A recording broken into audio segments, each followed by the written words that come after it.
In this video, we'll go over how to thread a follower block for metal spinning. Hey, this is James and another one of my videos in my metal spinning series. In this video, I'm going to go over how I make my follower blocks. And what I do is I always thread the inside of them so that they thread onto the live center that I put in my tailstock. And I have everything set up here to begin threading. If you're not familiar with how to cut threads into material, I'm just going to review that really briefly.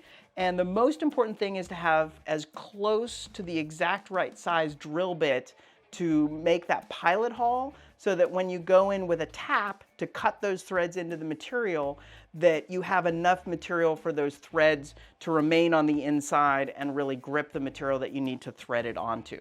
So in this case, I'm working, the threading on my live center is 3/4-10, and what that refers to is the 3/4 is the diameter of the overall threads, and then the second number is the threads per inch, or TPI.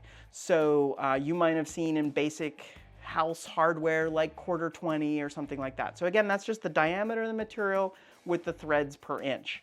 And in the US, there's both coarse threads and fine threads. So fine threads would have more threads per inch and coarse would be less. So this is just a basic coarse thread for this size diameter.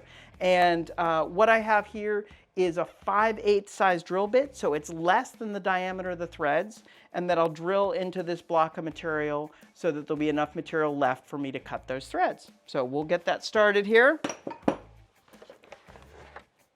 So I've set it up. The material's locked in the 4-jaw chuck. I've marked with painter's tape the depth that I want to drill to, because if I drill all the way through, then it won't really work well as a follower block.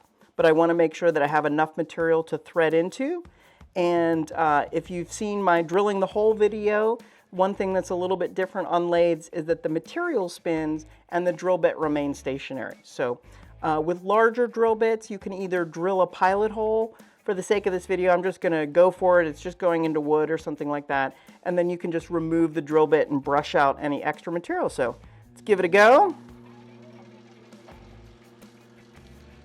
So I have the tailstock locked down, and then I slowly just advance the drill bit. It should find center there.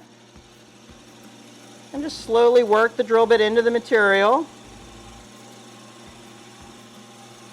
This is a nice new drill bit, so it's nice and sharp. But occasionally I will bring it out.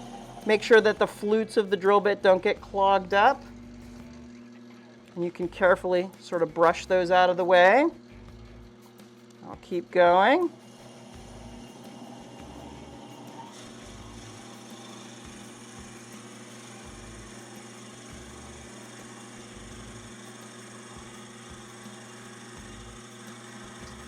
I want to get just to that depth, right there.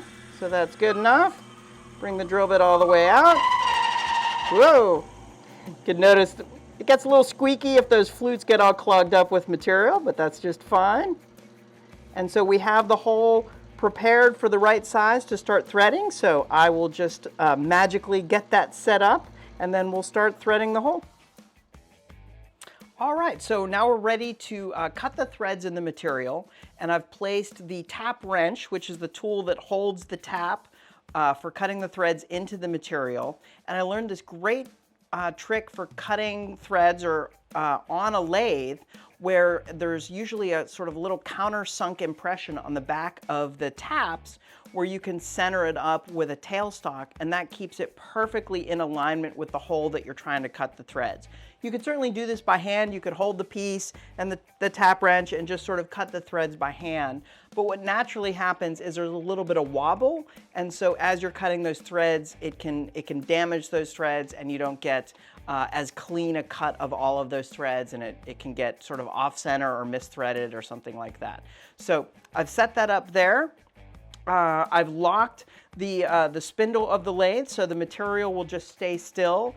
This is not a power sort of technique. You're going to do this all by hand, so don't ever think of turning on the lathe and just doing this really quickly. So you want to have that spindle locked, not turning on the lathe. And then you just slowly advance the tap wrench into the hole, and you just want to follow with your tailstock to make sure that the tap remains supported.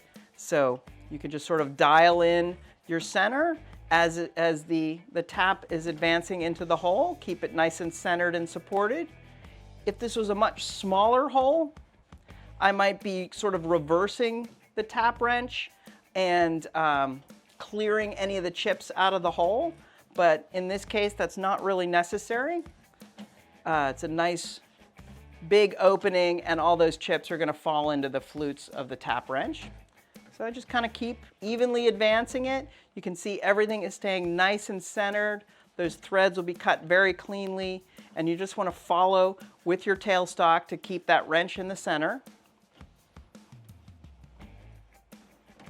And it's at some point, you'll just get to the bottom of the hole that you drilled.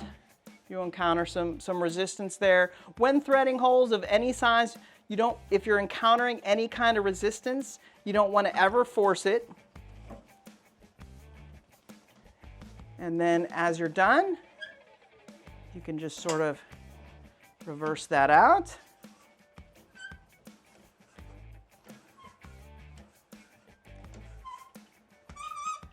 And you can see it'll sort of remove any of the chips remaining. And you want to try and keep this centered as possible so you're not damaging any of the threads that you just cut, particularly because this is in wood, and so they're going to be softer than if they were in metal.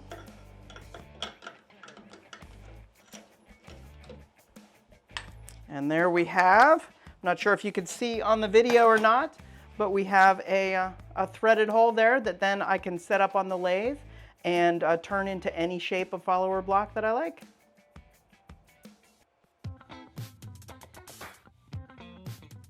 If you enjoyed this video, please be sure to hit that subscribe button so that you can hear from me when I post future videos. Thanks for stopping by.